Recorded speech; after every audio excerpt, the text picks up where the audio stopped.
Good morning to all of you. Welcome back to my channel.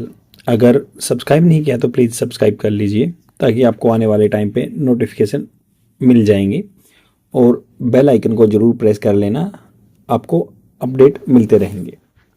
तो start करते हैं बिना डिले किए हुए आज का न्यूज़पेपर आर्टिकल। न्यूज़पेपर की पीडीएफ चाहिए तो विजिट कर सकते हैं टेलीग्राम चैनल पे। The UPSC forum Telegram channel का नाम है। यहाँ पे आपको द हिंदू न्यूज़पेपर की पीडीएफ फ्री में प्रोवाइड करा दी जाती है। इसके साथ आपको इंडियन एक्सप्रेस की भी न्यूज़पेपर की पीडीएफ फ्री में मिल जाती है। तो इसमें बात हो रही है सफरर अवार्डेड। तो स्पोकन इंग्लिश और मेंस आंसर राइटिंग के लिए कंटेंट रहता है।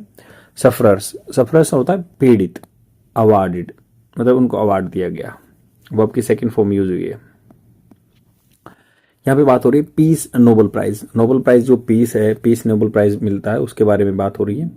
This year should steer debates on nuclear disarmament. जो पीस नोबल प्राइज है ये 1901 से स्टार्ट हुए थे। एल्फ्रेड नोबल की याद में दिए जाते हैं, स्वीडन जो है वो देता है। और यहाँ पे बात हो रही है कि पीस नोबल प्राइज जो नोबल प्राइज है दिस ईयर इस साल शुड स्टीयर, स्टीयर मतलब हिलाना, जैसे कोई छड़ को हिलाते ना वैसे वैसे स्टीयर।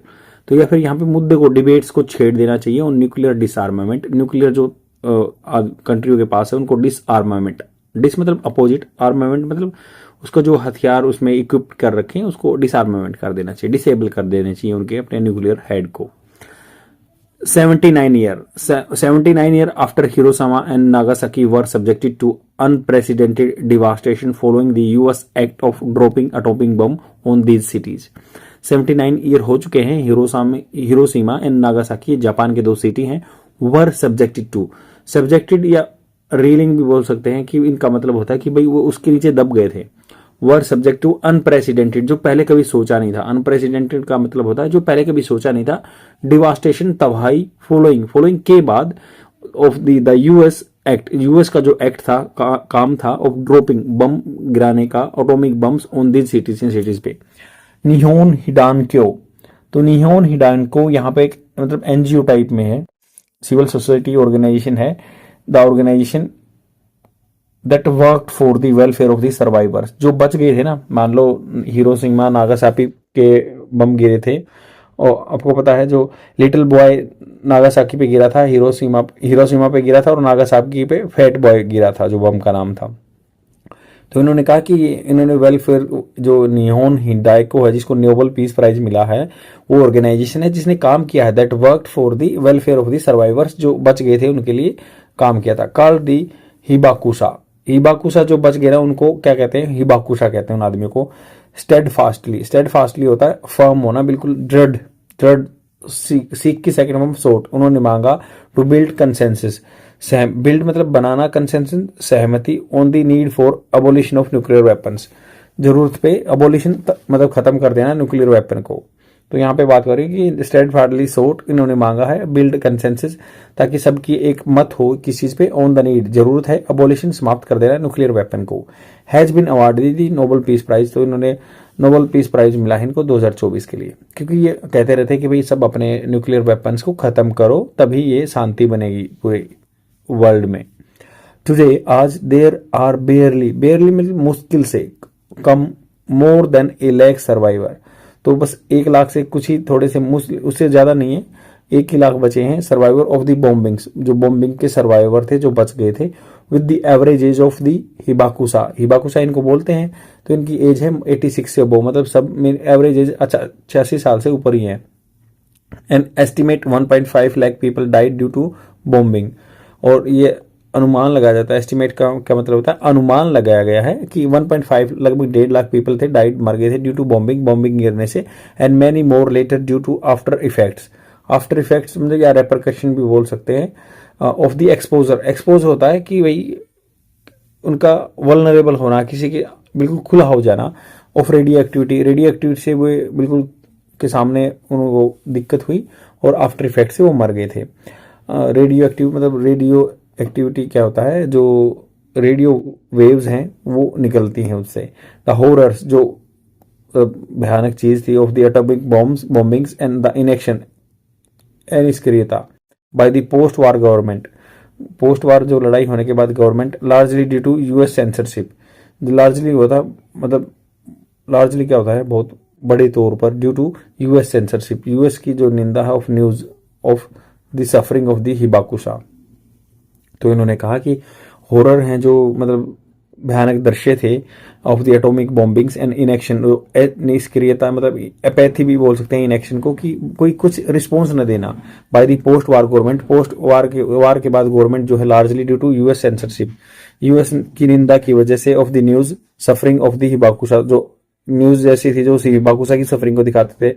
क्रिस्टलाइज मतलब अलग अलग बट गया, बिल्कुल देखा जा सकता था जिसको, जैसे क्रिस्टल बनते हैं ना छोटे छोटे, जिनको अलग से देखा जा सकता है। Crystallize in the formation of Hidankyo which lobbied, lobbied मतलब जिन्होंने स्पोर्ट किया है, एंड एजिटेटेड या मतलब उन्होंने उकसाया है for medical and welfare benefit, medical के लिए या वेलफेयर के किसी के भले के लिए बेनिफिट्स फायदे of the hibakusha and to के स्टेड फास्ट पोजिशन, उन्होंने डेड पोजीशन ली थी अगेंस्ट एटॉमिक वेपन के। दिस इज एम्फेसाइज, ये जोर दिया गया इन देयर स्लोगन, तो उनके स्लोगन में भी जोर दिया गया है नो मोर हिबाकुशा। उन्होंने कहा कि भाई अब ज्यादा हिबाकुशा नहीं होनी चाहिए। हिबाकुशा कौन है? जो सर्वाइवर थे एटॉमिक बम के। बिसाइड्स इसके साथ there activism in Japan, activism तो मतलब उन्होंने एक्टिविटिज्म होता है कि भाई वो थोड़ा सा अलर्ट हो जाना है, activism in Japan and the Hidankyo also went to on tours, ये टूर पे गए to several country including India, India भी आए थे, to share their sufferings, share करने से कि भाई उनकी क्या सफरिंग है, क्या दुख है उनके, एंड सेंसिटाइज होता है आदमियों को अवेयर करा देना किसी थ्रेट के बारे में, the world to the horrors of the use of atomic weapons, जो ऑटोमिक वेपन्स का हॉरर है, भयानक दशा होती है या डरावनी चीज होती है, उसके बारे में बताने के लिए Nobel committee must be commended, Nobel committee को मतलब कमेंडेड मतलब इसकी प्रशंसा होनी चाहिए वही, फॉर रिकग्नाइजिंग दी हिडाइन को, उन्होंने रिकग्नाइज किया है कि हिडाइन को एक अच्छी ऑर्गेनाइजेशन है, हुज एक्टिविज्म, जिसके एक्टिविज्म से as much scholars ever,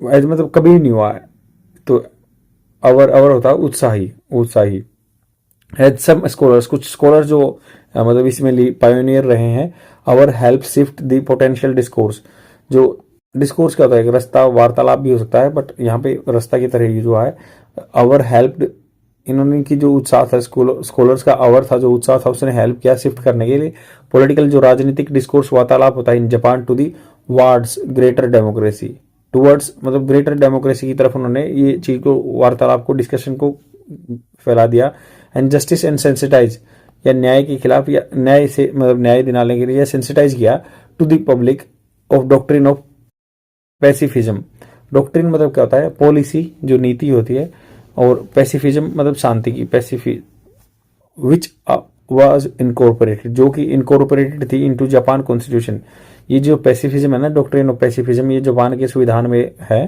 and after it's defeat in the second world war, जो सेकेंड वर्ल्ड वार के बाद ये पैसिफिज्म की पैसिफाई करना, शांति करना है। येट फिर भी डिस्पाइट के बावजूद the activism of anti war organization, जो मतलब एजिटेशन करते हैं active anti war organization and social movements in the selflessness of the Hidankyo, तो ये सेल्फ मतलब इनका कोई स्वार्थ नहीं है, सेल्फलेस है हिडाइनको जो ऑर्गेनाइजेशन है, and the fact that they were direct sufferer, वो डायरेक्ट सफरर थे to the use of atomic weapon stand out, वो अलग से स्टैंड आउट मतलब अलग से दिख रहा है। Nuclear states continue to deploy, तो न्यूक्लियर स्टेट है जो जिनके पास न्यूक्लियर वेपन है, यूएसए, चाइना वगैरह या इंडिया भी है, तो उन्होंने क्या है डिप्लॉय करते हैं, डिप्लॉय मतलब किसी चीज में काम में लगा देना, वेपन्स इन देयर आर्सेनल, तो उन्होंने अपने जो शस्त्रागार में, आर्सेनल कहता है शस्त्रों की जगह जहां पे रखे जाते हैं, तो वो अपने बढ़ाते जा रहे हैं, उनको डिप्लॉय करते जा रहे हैं। Use them for Saber rattling, Saber rattling होता है कि भाई एज ए थ्रेट यूज करना, किसी को डराने के लिए एज ए थ्रेट यूज करना, deterrent as a deterrent use करना, सैबर रेटलिंग बोलते हैं उसको। A case in point in Russia, अभी मतलब केस मुद्दा देखें तो point in Russia recent and unambiguous statement, जो बार बार पुतिन कहते रहते हैं ना, अनएम्बिगुअस मतलब दो धुंधली नहीं, क्लियर है, क्लियर चीज है, स्टेटमेंट है उनकी बार बार, that it will not hesitate, ये हेजिटेट नहीं करेगा to use its nuclear weapon, nuclear weapon को मतलब ये हेजिटेट नहीं करेगा यूज करने से, टू रिटालिएट, रिटालिएट होता है बैक करना, किसी को पीछे करना, अगेंस्ट ए कन्वेंशनल अटैक, अगर कोई कन्वेंशनल अटैक होता है तब भी वो यूज करेगा, कोई परंपरागत नॉर्मल अटैक यूज होता है तब भी वो वेपन यूज कर लेगा, and its use of threat to the brazenly, brazenly बिल्कुल बोल्डनेस से, प्रोलोंग लंबे इट्स इन्वेजन ऑन यूक्रेन, तो ये जो बार बार धमका रहा है लगातार जो है लंबा जो इन्वेजन आक्रमण चला हुआ है यूक्रेन पे। There is also the fact that यह भी सच्चाई है कि that countries such as Israel have surreptitiously मतलब होता है बिल्कुल छुप छिपा के, बिल्कुल आराम से, बिना किसी को पता लगे हुए। तब यह सच्चाई है कि countries such as Israel have surreptitiously acquired nuclear weapon, उन्होंने छिप छिपा के न्यूक्लियर वेपन अपना रखे हैं क्योंकि उन्होंने डिक्लेयर नहीं कर रखा। And leading to nuclear arms, और ये लीड कर रहे हैं न्यूक्लियर आर्म्स रेस, जो न्यूक्लियर वेपन इकट्ठा करने की दौड़ है उसमें आगे दौड़ रही हैं इन वोलेटाइल रीजन। वोलेटाइल मतलब जो कि अनसर्टेन है, डायनेमिक रीजन है एरिया में, such as West Asia country जो है एशिया के जो वेस्ट में है, जो UAE, Qatar, Bahrain, Saudi Arabia वगैरह। एंड एग्जिस्टिंग मैकेनिज्म, जो अभी मैकेनिज्म बना हुआ ना, जो सिस्टम बना हुआ है फॉर न्यूक्लियर नॉन प्रोलिफरेशन। तो एक आपको पता है कि एनपीटी साइन हुआ था 1967 में, नॉन प्रोलिफरेशन ट्रीटी मतलब संधि, प्रोलिफरेशन होता है बढ़ाना, तो नॉन मतलब नहीं बढ़ाना, आगे नहीं बढ़ाना। Also seems to be vitiated, vitiate होता है मतलब दूषित कर देना, मतलब गंदा कर देना, मैला कर देना। आल्सो सीम टू मतलब ऐसा दिखाई दे रहा है कि ये विशिएट कर गया बाई जोग्राफिकल जियोपॉलिटिक्स, जियो मतलब भू राजनीतिक, जियोपॉलिटिक्स का मतलब होता है भू राजनीतिक। इवन एज भले ही the nuclear powers have shown little appetite मतलब भूख, जो उनके अंदर हंगर है, तो उन्होंने कहा कि जो उन्होंने न्यूक्लियर पावर्स ने बहुत कम भूख दिखाई है फॉर सीरियस डिसआर्मामेंट, वो करना नहीं चाहते अपने वेपन को डिसआर्मामेंट। एनपीटी साइन है वैसे 1967 में हुई थी, बट वो नहीं कर रहे हैं। अगेंस्ट सच ए सैड रियलिटी, मतलब ये कुछ सच्चाई है कि रियलिटी है, उदासी भरी रियलिटी है। द रिकग्नाइजेशन, जो पहचान करना, for the Hidankyo whose hibakusha members, जिसके hibakusha member are in the evening of their lives. तो वो क्या कह रहे हैं, हिबाकुसा मेंबर जो हैं आर द इवनिंग मतलब बिल्कुल अपने लाइफ के इवनिंग में, मतलब क्या है उनकी शाम ढलने वाली है, मरने वाले, क्योंकि एवरेज एज उनकी 86 साल हो चुकी है। And should at least remind the world, तो उनको क्या है एटलीस्ट कम से कम ये रिमाइंड कराना चाहिए कि yet again about the horrors of the atomic bomb. अगर मान लो फिर अब दोबारा से यूज होगा ना, तो एटॉमिक बॉम्ब बहुत डिवास्टेटिंग रिजल्ट होंगे। Attacks and stir A debate, और उन्होंने एक डिबेट हिला दिया है कि भाई अपनी लाइफ के एंड में बेशक है ये कि इन्होंने बता दिया कि भाई इस चीज को, मुद्दे को उठा दिया, मीनिंगफुल न्यूक्लियर डिसआर्मामेंट होना चाहिए। मतलब ऐसा नहीं कि for the as a tokenism होता है बस नाम का, नेम सेक, वो real full meaningful nuclear disarmament होना चाहिए। आई होप आपको समझ में आया होगा। शेयर जरूर कर देना और डेली देखते रहो। प्लीज कमेंट कीजिए, लाइक कीजिए, तभी मेरा वीडियो प्रमोट हो पाएगा। प्लीज, इट्स माय रिक्वेस्ट और हम्बल रिक्वेस्ट, ये मेरे लिए एक मोटिवेशन फैक्टर के रूप में काम करेगा। Thank you very much, bye.